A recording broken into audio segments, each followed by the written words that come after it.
Picture this, you're at an all-you-can-eat buffet. You've eaten way past full, that uncomfortable full where you can feel your pulse in your stomach. But you get up for one more plate anyway. Why? Because you already paid the $25. Never mind that the money is gone either way, spent, plate or no plate. The only real decision in front of you is whether one more plate of food, right now, feels worth it. And any honest gut check says no. But something in your brain refuses to let that money go to waste, so you eat anyway. Psychologists later tested this with something less painful than food coma, a ski trip. Imagine you've spent $100 on a non-refundable ski trip to Michigan. A few weeks later, a different resort in Wisconsin offers a better trip for only $50, also non-refundable. Then you realize the two trips overlap on the calendar, so you can only take one. Which do you pick? Logically, the $150 is already spent no matter what, sunk, gone.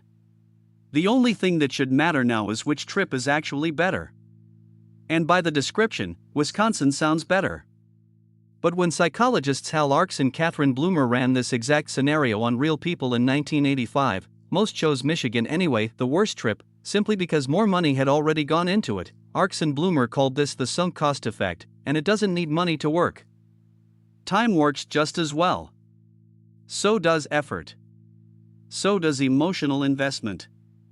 Once you've paid into something, some part of you treats walking away like admitting the payment was worthless and staying in, no matter how bad things have gotten, like proof that it wasn't. This shows up at a scale much bigger than buffets and ski trips. In the 1960s and 70s, the British and French governments were building a supersonic passenger plane called the Concorde, one their own analysts had already concluded would never turn a profit. They built it anyway, pouring in more money in more years, largely, historians argue, because so much had already gone in that stopping felt like admitting the whole thing had been a waste. The project became such a textbook case that economists coined a name for this exact pattern, the Concorde fallacy. Organizational psychologist Barry Staw studied the same pattern inside companies, watching decision-makers pour more resources into failing projects specifically when they, personally, were the ones who'd greenlit it in the first place. He called it escalation of commitment. Same shape as the extra plate at the buffet, just with a corporate budget instead of a fork. You don't need a government budget to feel it, though. It's the gym membership you keep paying for a full year after you stopped going, because canceling would mean admitting the first 8 months were wasted. It's the half-torn-apart kitchen renovation that drags on for another 6 months over budget, because backing out now with exposed pipes and no cabinets feels worse than finishing something you no longer even want. The size changes. The shape never does. Think about the last time you sat through an entire concert in the rain, soaked and miserable, when you could have left after 2 songs, except you'd paid $90 for that ticket, so leaving early felt like throwing $90 straight into the mud. Or the 10-year-old car that's already cost you $3,000 in repairs this year alone, more than the car itself is worth, and you keep fixing it anyway instead of selling it for parts. Because walking away now would mean admitting the $3,000 was for nothing, or the stock.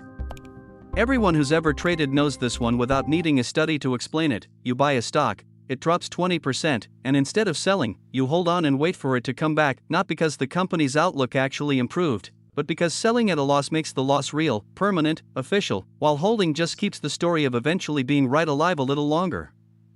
Meanwhile, the stock that went up, the one you're actually winning on, gets sold almost immediately, just to lock the good feeling in.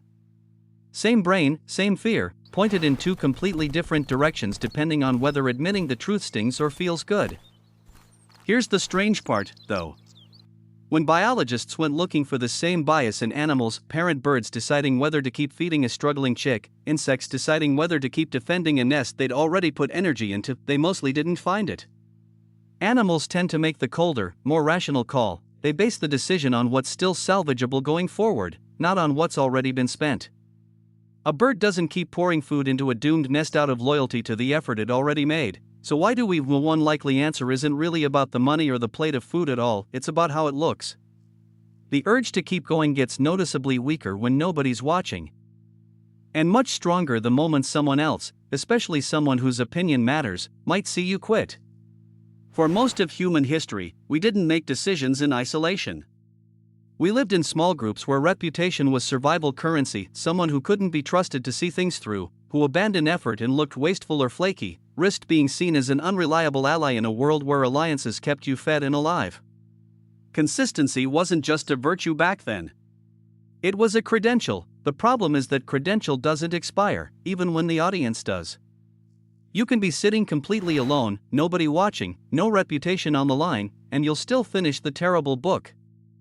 Sit through the rest of the bad movie, stay 30 more minutes on hold with customer service after you've realized the refund isn't coming because some ancient part of your brain is still performing consistency for a tribe that isn't there anymore, and the sunk cost fallacy doesn't only cost you a wasted evening. It keeps people in relationships years past the point either person is happy, because so much time already went into it. It keeps people in careers they've quietly disliked since year 2, because of the degree behind it, the seniority built up, the gap on a resume a change would create. It keeps gamblers at the table long after the odds have made the math obvious, chasing losses instead of walking away from them. In every one of these cases, the honest question, is this still worth it, starting from right now, gets replaced by a much less useful one. How much have I already put in? None of this means every hard, expensive thing should be abandoned the moment it gets uncomfortable. Some worthwhile goals genuinely take years of pushing through a rough middle before they pay off, and confusing that with a sunk cost trap is its own mistake. The difference is whether the future case for continuing still holds up on its own, separate from what's already been spent, or whether the only thing propping the decision up is the size of the bill already paid. The fix researchers point to isn't complicated, even if it's uncomfortable to actually do. Before deciding whether to keep going with something, try asking it the way a stranger walking in fresh would. If I hadn't already invested anything, no money, no time, no history, would I choose to start this today, knowing what I know now? If the honest answer is no, the investment you already made isn't a reason to keep going. It's just the reason it feels hard to admit. The buffet plate and the Concorde jet were never really about the food or the plane. They were about a very old fear of looking like you wasted something, in front of people who, in a lot of cases, stopped watching a long time ago.